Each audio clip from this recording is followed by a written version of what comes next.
เฮ้ยพี่นัง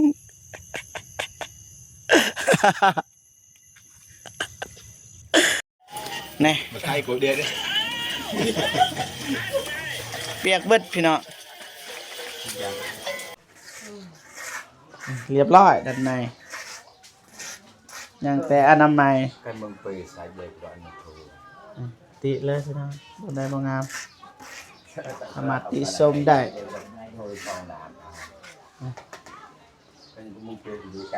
เรียบร้อยทางบุญขอบคุณทางพญาใจบุญอยู่ทางไทยแม่เล่นที่ซื้อปูนซื้อของกินมินิให้เงินขอให้แม่เรียน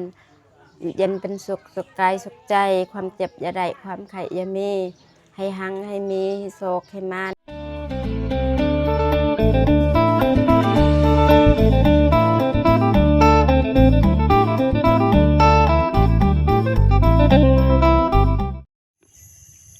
เฮ้ยพี่นัง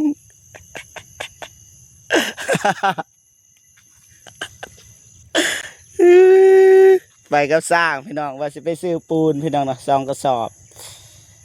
รถเพกลางทาง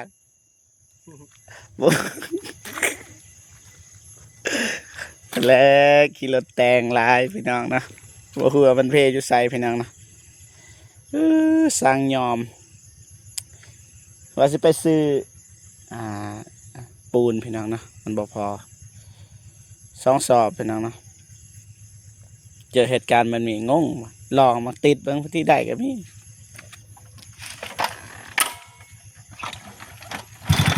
มาเกือบละมันเป็นยังน้ำเข้ากับป้อยก็บ่มีกระแจจะได้ไปกันมีโทรเบ็ดสิปล่อยทิพนี่กับบ่มีกระแจตัวนี้ของเฮาบางทีมีเบิ่งไปเบิ่งเองอยากได้กระแจต้องไปเบิ่งเองมีของดีแล้วอยู่ไหนเนี่ยผิดกฎหมายมันมีกระแจพี่นะเนาะมันกลางทางพี่นะโอ้นี่ไปต่อหรือพอสำนีดมกาอัดเด้อกูจะเอารถใหม่กูจะเอากระแจมาสิกูจะเอากระแจกูโปนเล็กเนาะแม่ได้อยู่นี่ป่ะให้เฮาท่าเขาเดียวบ่ต้องขี่รถไวเด้ยินป่ะนะเสียดายรถเด้บ่ได้เสียดายคนเด้รถเด้อเอากระแจกันพี่น้องนะโอ้มันว่ารถบ่เคยเพ่พี่น้องเพ่จอดบ้านเสียเวลาฟรีแล้วบัดนี้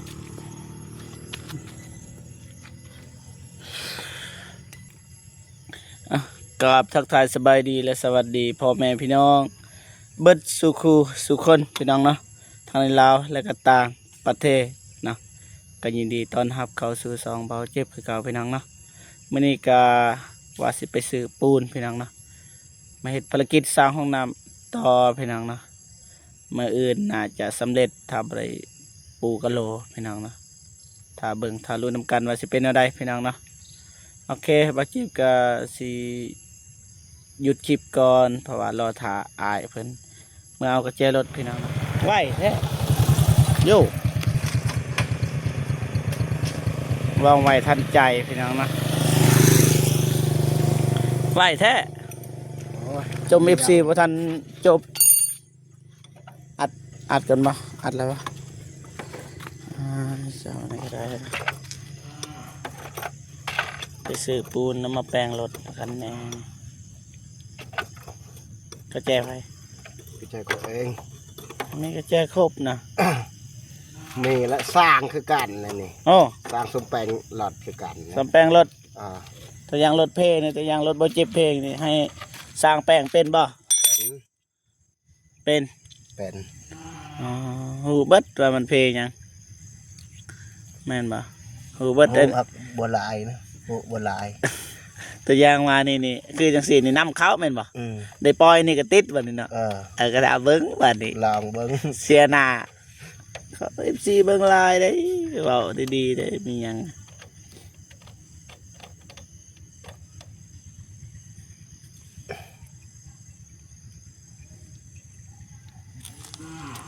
พ่อแม่พี่น้องเนาะ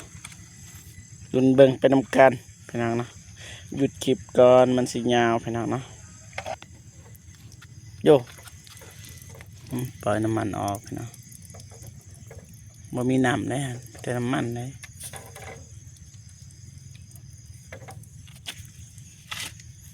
ปนน้ำเนาะติดได้ใช่ปะ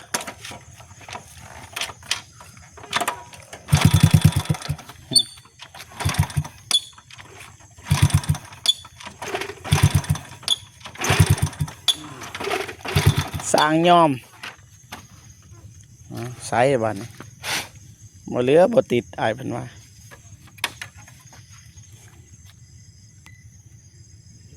ติดปึ้ง ลองเบิ่งสร้างยอมนั่นนั่นนั่น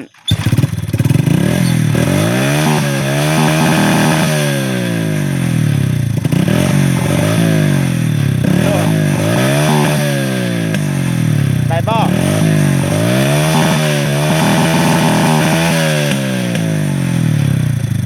ได้บ่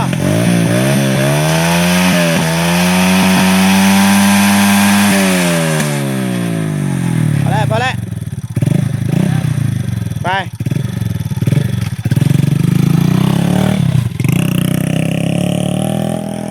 โอ้พี่น้องนะไว้บ่เด้สร้างบาทเลยกระปือพี่น้องมันกระปือไก่พูดว่าไก่หรือไก่พี่น้องนะประมาณนับแต่บ้านน้องเดิมก็ประมาณอยู่5 กิโลประมาณนั้นบางทีก็บ่ฮอดพี่น้องนะรถเพยังให้เติมน้ำมันให้อีกเนี่ยซ่องสอบมีไทยลาวอีกคืองงแล้วบัดนี้มีไทยมีลาวอีก ตัวนี้ลาวตัวนี้ไทย ตัวได้แพง ตัวนี้แพงกันมันคือตั้ง7 หาเป็น100,000 เอาตัว75ซะ จะไปเตี้ยรถจะไปจุดเลย ไปจุนี่ไอ้ เอาตัวนี้ ตัวบ่แพงแล้วเราเคยซื้อมันบ่แพงเลยไปซื้อตัวแพง ของลาวถ้าทำแต่ตามรุ่นนะรุ่นตัวนี้ตัว อันนี้ก็ลาวอันนี้ ตัวนี้ก็ลาวแต่ตัว ตัวได้ไทย นี่นะไทยฝากเก็บละซื้อละ โอ้มีไทยมีลาวอีกแต่ต้องซื้อลาวเนาะพี่น้องเนาะนี่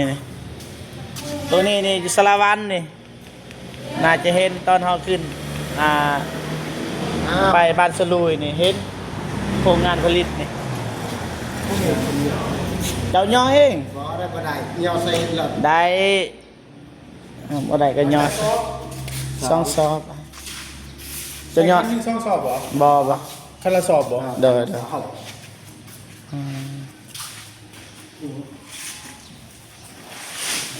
อ๋อนี่เนาะเจ้าเนาะอันนั้นว่าจะอ้าวขาดเลยบ่ได้ตัวนี้ ตัวนั้นครับ ขาดอ๋อ สบายเลย เสียดาย เนื้อปูนมีแต่ปูนขาดในเขาส่งพวกนี้เขาปกเมียน แม่นเขาส่งเล่าเนาะ เว้นได้เห่าวันหาน้ำมัดบ่ายไอ้คนรอ บ่มีนะบ่มีเสือ บ่มัดนะบ่ตกนะปูน บ่ต้อง มาตกบ่ บ่ตก เด้อไปจ่ายเงินจ่ายเงิน ใส่เหลือเงิน ไปเท่าไหร ราคา70เนาะ 75 ต้องสอบบ่ แม่โอ้ยเนาะรถเจ้าก็ได้เอ้าเฮียเลยบ่แม่น บ่แม่น ตัวบางยานะนี่รถบ่เจ็บนี่ลุยพี่น้องไป หยุดคลิปก่อนพี่น้องเนาะนี่ ใครกูเดียด เปียกเบิดพี่น้อง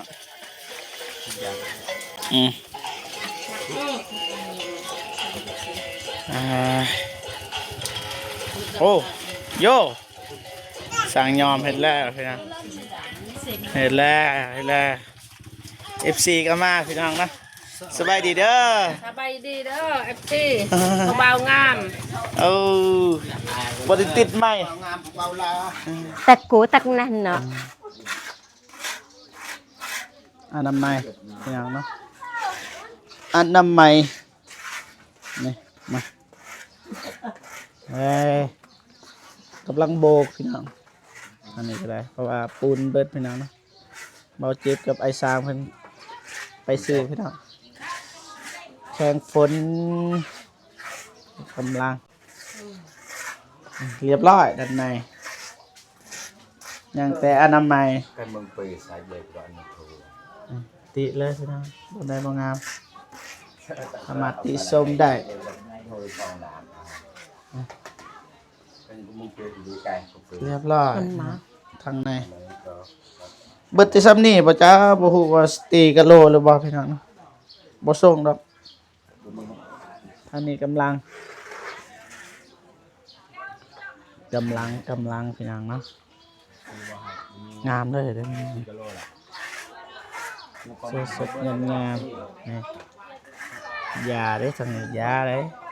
พี่น้องทางนี้ก็เทเลยเรียบร้อยเลยบันได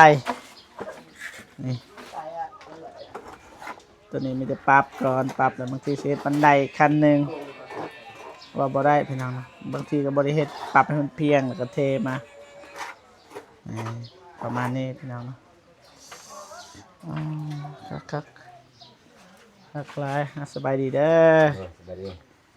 สั่งยอมไปเปลี่ยนเครื่องเลยพี่น้องเนาะ แข่งพ้นมือยาไปซื้อปูนกับบ่าวเจ็บ แม่นกินข้าวกินน้ำหรือเปล่า ล่างสกินไปหน่อย กำลังสิกิน ซื้ออาหารมาฝากฮะ แม่นมีอยู่นี่ห้อยไว้พี่น้อง ขอบใจเด้อบ่าวเจ็บ ได้เนาะไก่แล้วพี่น้องเนาะอย่าเฮ็ดให้มันแล้วไวๆเลยพี่น้อง ท่านมันนี่ บ่ทันแล้ววันนี้ทันนะ บ่ท่านดอก จะนายก่อขึ้นอีกบ่ตัวสิโบก ให้เราก็สั่งยอมแล้วก็ เออโอ้ วันน่ะ โอ้มาเอาข้าวบ่ เพราะว่าน้องเดิมนี่ ให้ บ่ได้นึ่งเขาพี่น้อง ไม่ นะ จ้า บ่แม่นเอาอื่น ถ้าลองเดิมไม่จาน ไปบ้านพี่สาวไปนํกันแล้วก็บ่เจ็บพี่น้องนะ ถ่ายแต่ก็ไม่ใช่จานแต่เสิร์ฟเด้ สบายดีเด้อน้องเดิม สบายดีเด้อไอ้เชฟสบายดีเด้อพ่อแม่พี่น้องพี่ยายใจบุญทุกท่านสบายดีเอฟซีพังไทยพังลาวอยู่ต่างประเทศอยู่ในบ้านก็สบายดีเบิดสุขหูสุขคนเด้อสบายดี บ่ได้นึ่งเขาพี่น้องมาที่บ้านพี่สาว มานํกันเด้อพี่น้องนะมื้อนั้นบ่เจ็บก็ไปส่งพี่น้องเนาะอ่า ต้องเดิมมา สบายดีเด้อสบายดีข้างเด้อ FC บ่บ่แจ้งปานใดนะทางนี้นะ ติดตามเอฟซี เด้อเบิ่งไผแน่อ้าวทีมงานเฮาฮู้ว่ามีไผแน่ โห ลักๆเอ้าแบบว่าฮู้อีหลี บ ร อ อก เสียงบอกเสียงต่อทอง เด้อเบิ่งตลอด บั บัตรเบิดเท่าไรเลยบัตรเติมเงิน นึ่งคืน10,000 คืนหนึ่ง10,000คันเบิ่งเดือนหนึ่งมันก็หลายเด้ หลายแล้ว กู เอ้ย เคินแล้วนะ กูคืนเลย แม่นบ่ แม่นทามนี่น้องค่ะ อ่า เพิ่นก็เห็นเมียเพิ่นก็เขาคืนไปเบิ่ง ไปเบิ่ง คืน เดือน นี้จน1 โมง โอ้ ถ้าพวก FC บ่เห็นบุญคนเฮาเนาะก็สิซื้อขนมข้าวต้มให้แน่ไอ้ต้นแม่เฒ่าแน่ เอ้ย กันอยากได้เฮาเบิ่งคลิปติดตามมานั้นพวกที่ จ้า ประกอบส่วน หลองหมาเดิม แม่ แม่ยำ แม่ ได้ เฒ่า เอาหมอให้ได้ เดี๋ยวว่ากัน กินข้าวกินน้ ลูกก็ได้นี่ลูกชาวก็ได้ ำน้องเดิมบ่ อ่า อืม อย่าสุดท้ายอย่า สบายดีเด้อไอ้เด้อ สบายดีสบ ดีกำลังกินแซ่บๆสบายดีสบายดี ซื้อปูนพี่น้องเนาะ กูก็จานเลยหมด ซื้อปูนพี่น้องสอบหนึ่ง75,000ที่2สอบ150,000 หมดจานแล้วเนี่ย เติมน้ำมันรถอีกให้อายเพิ่น30,000พี่น้องเบิดไป เนาะตอกเนาะ เงินก็ได้นะไปกินข้าวกินน้ำบาทนี่บ่เจ็บเอาแล้วพี่น้องนะกินข้าวเรียบร้อยบ้านทงหวาย ทำการแค่นี้ เอาไปพี่น้องนะ 60 ทางนี้กำลังโบกนะทางนี้บ่ทันแล้วพี่น้องเพราะว่าเราทาปูนก่อนพอดีปูนก็มาฮอดแล้วพี่น้องเนาะเอาเจ็บก็มื้อนี้ก็แม่ลินโอนเงินมาให้500 บาทพี่น้องนะซื้อปูน150,000ซื้ออาหารให้สร้างแล้วก็น้องเดิมกินน้ำ50แล้วก็เติมน้ำมัน30พอดี230,000 กีบนะเงินเรือประมาณอยู่85,000 กีบพี่น้องเนาะบางทีก็ใช้ให้น้องเดิมเลยพี่น้องเนาะแม่เพิ่นบอกไปซื้ออาหารการกินนี่แหละก็เฮาก็ซื้อปูนแน่เรือนั้นสิให้น้องเดิมเลย85,000 กีบพี่น้องเนาะงามมาไอายคนรอกินข้าวไอายคนรอ เจ็น โอเคพี่น้องเนาะมื้อนี้ก็ฟังเด้อไอายเว้าเด้อเหมือนเดิมแม่ลินโอนเงินมาให้500 บาทนะเงินลาวก็ตกอยู่315,000 กีบแต่ว่าเฮาซื้อปูน150,000แล้วก็ซื้อของกิน50แล้วก็ซื้อน้ำมัน30พอดี50น้ำมัน พอวะ30ของขอยเขาบ่หลายซื้อ30พอดีเงินเบิด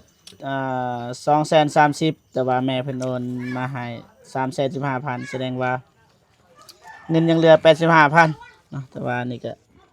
ซื้อน้ำหวานให้ไอ้สร้างอีกนะเนาะสิให้ไอ้คนรอเพิ่นไปซื้อนะ กะหล่ำเท่าไหร่แล้วเนาะเราได้ใส่ ใช่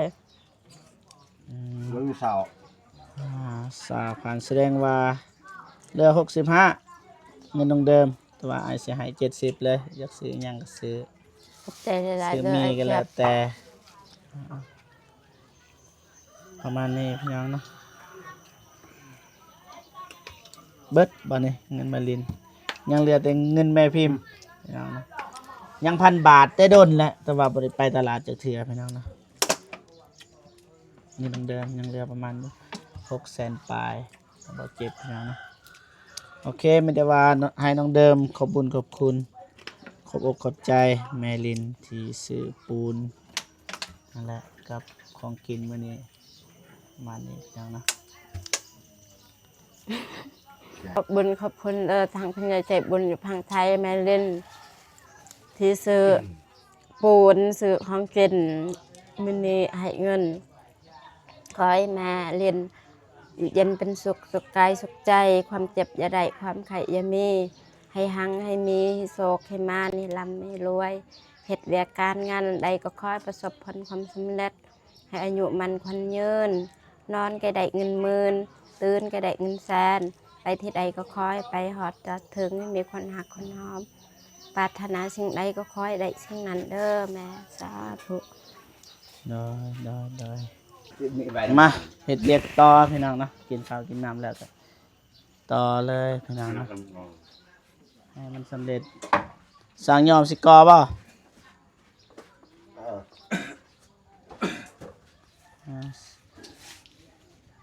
ก็ผู้หนึ่งกับโบกพี่น้องเนาะ ก็แบบเหล่า น้ำไปพี่น้องเนาะ ไปอะไรนี่ ไปเข้าห้องน้ำพี่น้องไปนี่วันนี้ก็นั่งตรงเดิมนี่มักซ้ำได้นี่อันนี้ก็จะน่าจะแปลงไม้ ให้ติดหัวยิ้มแฉก พี่น้องเนาะประมาณนี้พี่น้องเนาะโอเคเราจิบก็สิจบคลิปก่อนเนาะจังใดก็ขอบคุณผู้ใหญ่ใจดีเลยFCทุกท่านที่เข้ามาให้กำลังใจเบาจิบตลอดมาพี่น้องเนาะแล้วก็เบิ่งคลิปเบาจิบ ตั้งแต่ต้นจนจบพี่น้องเนาะแล้วพอขามโฆษณาจังได๋ก็ขอบใจหลายๆขอให้พ่อแม่พี่น้องจงมีแต่ความสุขสุขภาพแข็งแรงขอให้อายุมั่นคนยืนความเจ็บบ่ให้ได้ความไข้บ่ให้มีปรารถนาสิ่งใดก็ขอให้ได้สิ่งนั้นอย่าเจ็บอย่าจนแล้วก็ให้ร่ำๆรวยๆยิ่งๆขึ้นไปเด้อพ่อแม่พี่น้องเบิดสุขสุขคนพี่น้องเนาะขอบใจนะโอเคบ่าวเก็บก็สิจบคลิปในวันนี้เลยพบพอกันคลิปหน้าเนาะสำหรับคลิปนี้ขอกล่าวคำว่าสบายดีเด้อพ่อแม่พี่น้องเบิดสุขสุขคนพี่น้องเนาะบ๊ายบาย